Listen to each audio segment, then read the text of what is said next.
Assalamualaikum warahmatullahi wabarakatuh.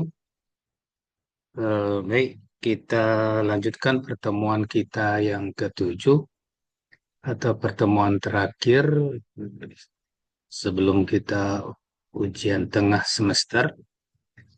Pertemuan ini kita akan membahas tentang penyakit tidak menular. Sebelumnya kita sudah membahas tentang penyakit menular. Ya, pada penyakit menular kita sudah bahas bahwa penyakit menular atau biasa disebut penyakit infeksi merupakan suatu penyakit di mana penyebabnya berupa mikroorganisme baik virus, bakteri, jamur, atau plasmodium bisa berpindah dari penderita satu ke calon penderita yang lain atau dari manusia ke manusia, bisa juga dari hewan ke manusia atau dari lingkungan ke manusia. Jadi prosesnya adalah berpindahnya faktor penyebab, yaitu agent mikroorganisme ke calon penderita baru. Sehingga penyakit tersebut disebut dengan penyakit menular karena bisa berpindah atau menginfeksi atau menularkan ke host yang lainnya.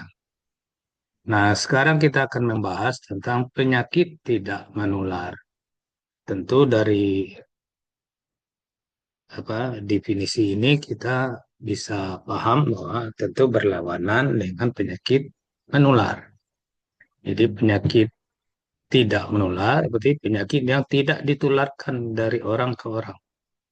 Jadi penyakit ini tidak bisa ditularkan ya, dari suatu penderita ke penderita yang lain. Apakah lewat kontak, lewat apa, atau lewat droplet, tidak ada. Ya nggak bisa. Karena dia bukanlah penyebabnya, bukanlah dari faktor mikroorganisme yang berupa bakteri, virus, jamur, itu segala macam. Nah, penyakit tidak menular ini biasa juga disebut dengan penyakit kronis. Ya, kronis itu penyakit yang berlangsung lama, bertahap dari awal mulai terpapar dengan faktor penyebab sampai timbulnya gejala yang dirasakan. Nah, oleh sebab itu penyakit tidak menular ini dengan karakteristik disebut progresif. Jadi progresif itu dia mengalami proses yang panjang, ya, yang panjang seiring dengan perjalanan waktu. Ya, dimulai dari terpaparnya dengan faktor risiko atau penyebab sampai waktu tertentu di mana mungkin daya tahan tubuh kita berkurang, ya, daya tahan tubuh kita berkurang sehingga gejalanya mulai dirasakan. Makanya penyakit tidak menular ini umumnya dikeluhkan setelah umur 40 tahun ke atas. Ya, bukan berarti dia terpapar dengan penyebab penyakitnya pada umur 40 tahun, tapi dia mulai terpapar dengan penyebab penyakit tidak menular ini jauh sebelumnya sih. Karena umur 40 tahun ke atas, proses perjalanan yang sudah lama dan daya tahan tubuh kita semakin menurun, sehingga timbullah keluhan-keluhan terhadap penyakit tersebut. Dicontohkan sering seperti penyakit jantung, stroke, kanker, diabetes, atau penyakit paru obstruksi kronis. Nah, penyakit ini sebenarnya kita sudah terpapar dalam waktu yang lama sebelum keluhan itu dirasakan.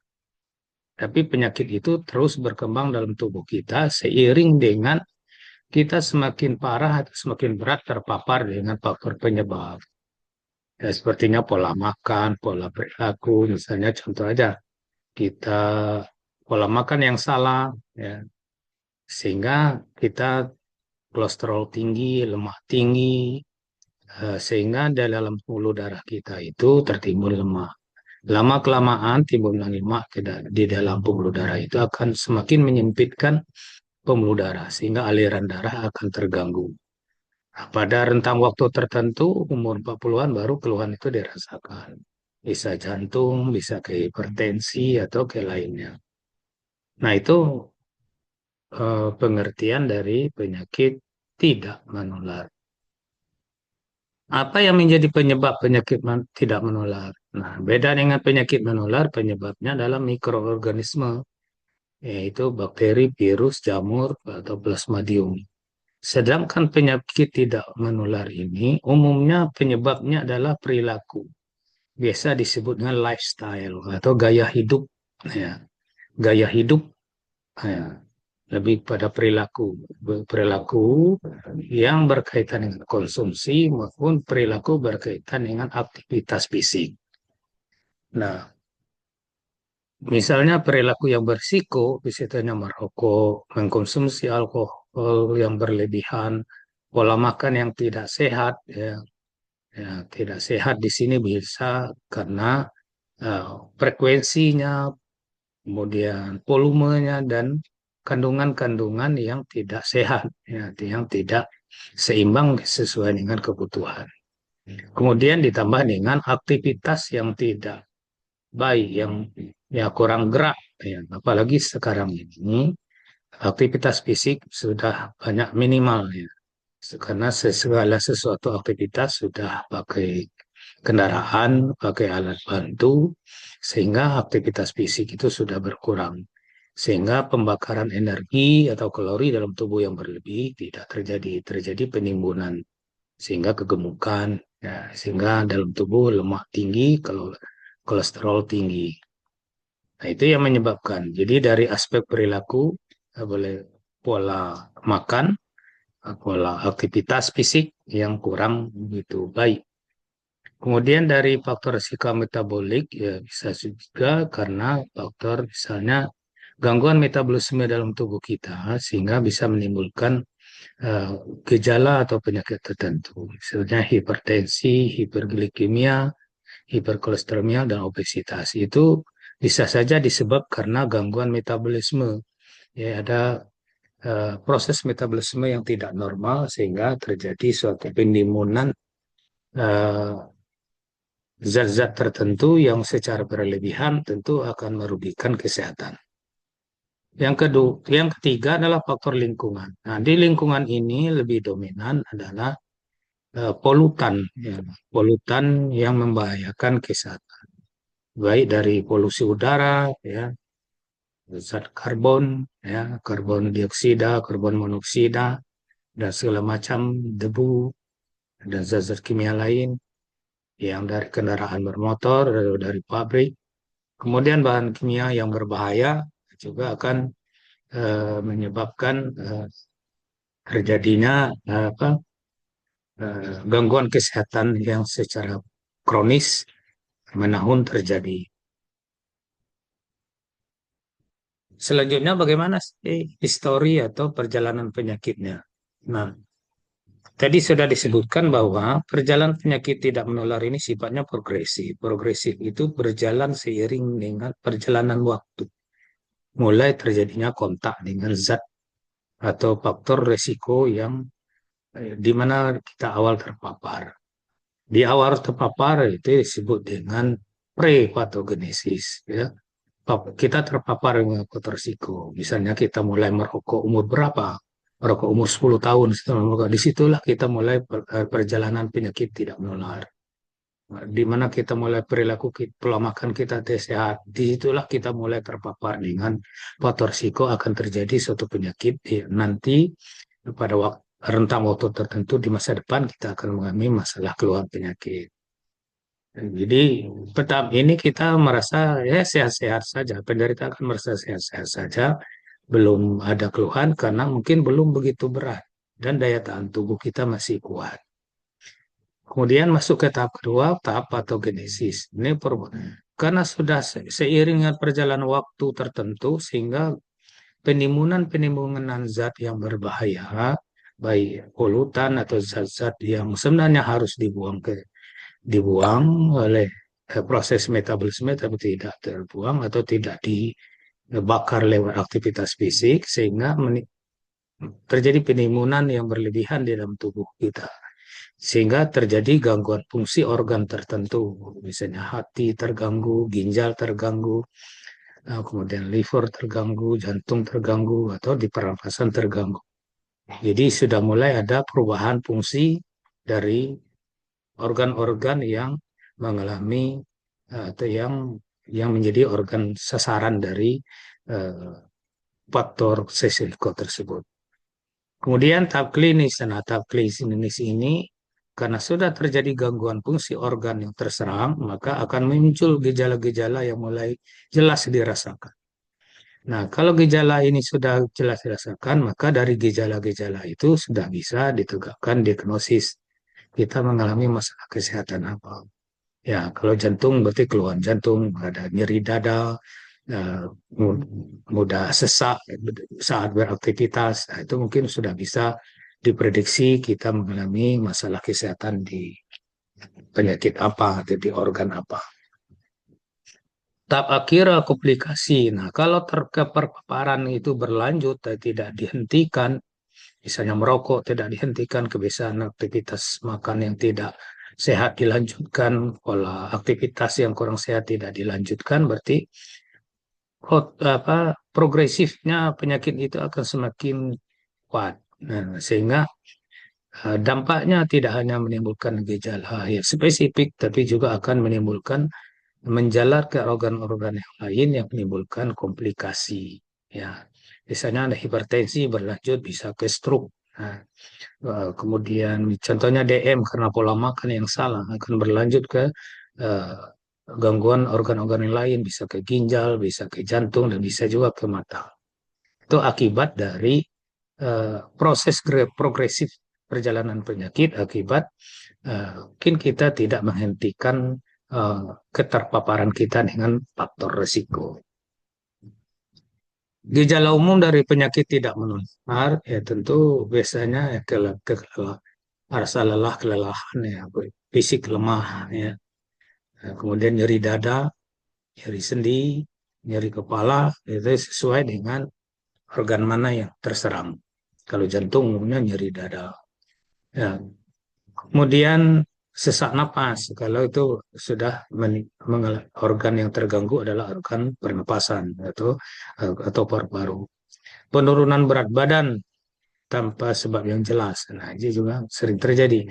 Kalau penurunan berat badan yang tanpa penyebab yang jelas itu ada kemungkinan. Berarti kita menunjukkan ada permasalahan yang penyakit kronis dalam tubuh kita. Kemudian gangguan fungsi organ tertentu. Ya, biasanya memang penyakit tidak menular ini lebih menyerang organ-organ vital kita. Misalnya sistem saraf, stroke, jantung, paru-paru, ginjal, liver, atau hati. Itulah organ-organ yang memang berfungsi dalam tubuh kita yang sering diserang karena metabolisme dalam tubuh kita pasti melalui proses organ-organ vital tersebut.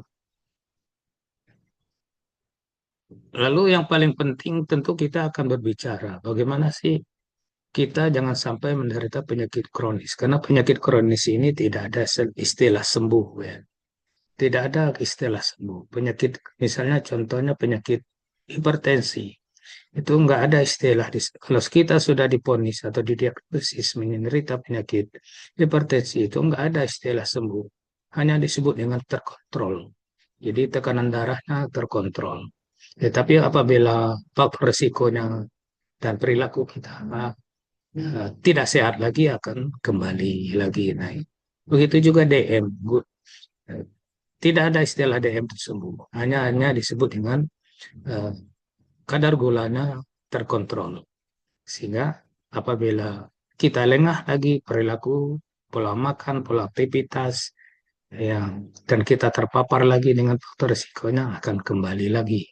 Sehingga tidak ada sembuh. Maka oleh karena itu upaya pencegahan itu lebih baik daripada karena penyakit kronis ini boleh dikatakan penyakit seumur hidup. Ya. Maka pencegahan primer yang paling utama adalah merubah gaya hidup menjadi gaya hidup yang sehat. Ya, gaya hidup yang sehat. Pola makan yang sehat, pola aktivitas yang sehat lewat olahraga, dan mencegah atau menjauhi perilaku-perilaku yang memang secara faktanya memang merugikan kesehatan seperti merokok, minum alkohol, atau zat-zat lain yang memang berbahaya bagi tubuh kita. Jadi Maka di sini kita perlu mengedukasi masyarakat bagaimana pola hidup yang sehat supaya terhindar dari penyakit kronis atau penyakit tidak menular. Yang selanjutnya adalah pencegahan sekunder. Nah, pencegahan sekunder ini adalah sifatnya deteksi, ya, screening atau menyaring. Ya, screening ini tentu dengan lewat pemeriksaan, ya, pemeriksaan diagnostik baik secara massal maupun secara khusus secara pribadi, kontrol, ya, check up secara mandiri teratur untuk mengetahui apakah di dalam tubuh kita sudah ada gejala-gejala penyakit tidak menular sehingga perlu dilakukan upaya secara cepat, secara dini sehingga bisa dicegah jauh lebih berat lagi sehingga komplikasi dan gejala yang lebih berat itu bisa dicegah. Ya, screening tekanan darah, ya, rutin mengukur tekanan darah, rutin cek gula darah, cek kolesterol, ya, atau check up secara umum, ya, EKG untuk jantung segala macam, cek urin untuk melihat fungsi darah, fungsi ginjal, gitu, atau pernapasan, lewat pemeriksaan ronsen apakah ada gangguan fungsi paru-paru. Selanjutnya ada pencegahan tersier. Nah, tersier ini tentu bagi penderita yang sudah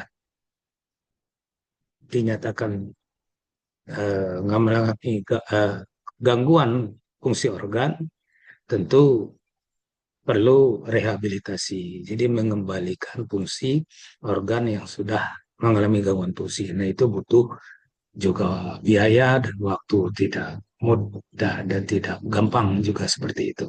Ya, terapi fisik misalnya, eh, pasien stroke, pasca stroke, terapi fisik, dan edukasi manajemen penyakit supaya penyakit ini tidak menimbulkan komplikasi-komplikasi yang lebih berat lagi selama penderita di rumah. Nah, bagaimana peran kita sebagai tenaga kesehatan? Tentu kita berupaya dalam setiap upaya kesehatan, baik upaya promotif, tentu di sini kita lebih memberikan edukasi kepada masyarakat supaya pola hidup sehat, aktivitas sehat ditingkatkan dan dipertahankan. Kemudian preventif tadi dengan deteksi dini atau dengan screening.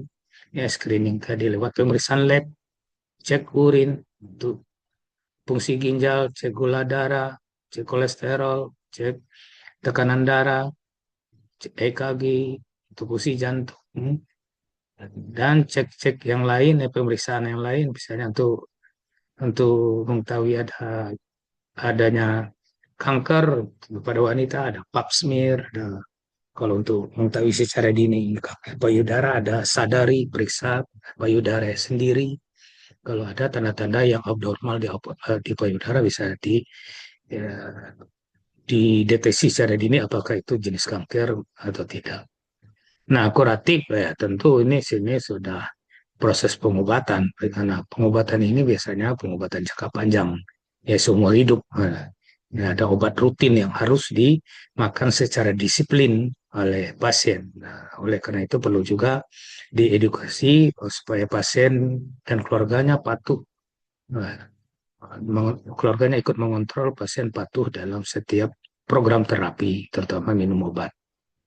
Kemudian rehabilitatif, nah ini rehabilitatif itu untuk mengalihkan fungsi-fungsi, terutama fungsi fisik ya, akibat kelemahan, akibat kecacatan yang muncul akibat penyakit kronis tersebut.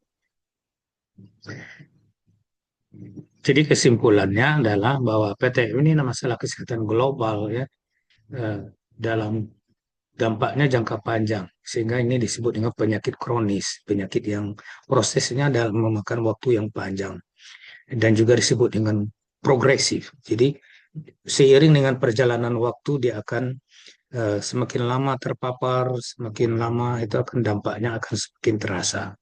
Ya, jadi penyakit PTM ini tidak muncul tiba-tiba, tapi sejak kita terpapar dengan perilaku yang tidak sehat tadi.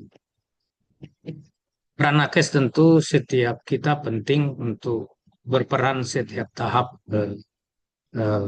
upaya kuratif tadi, tiap upaya kesehatan tadi baik promotif, preventif, kuratif, dan rehabilitatif. Tapi yang sangat penting yang kita utamakan adalah bagaimana upaya pencegahannya, ya, promotif dan preventifnya itu yang paling penting karena mencegah itu lebih baik daripada mengobati. Mencegah itu lebih murah daripada mengobati. Oleh karena itu, kita sebagai tenaga kesehatan ikut andil dan secara masif mengedukasi masyarakat. Saya rasa demikian untuk materi mata kuliah IKM berkaitan dengan materi penyakit tidak menular. Kita terbuka diskusi baik di kelas maupun di luar kelas. Kapan saja ada waktu, kita bisa berdiskusi untuk hal-hal yang belum kita pahami tentang penyakit tidak menular. Demikian, terima kasih. Assalamualaikum warahmatullahi wabarakatuh.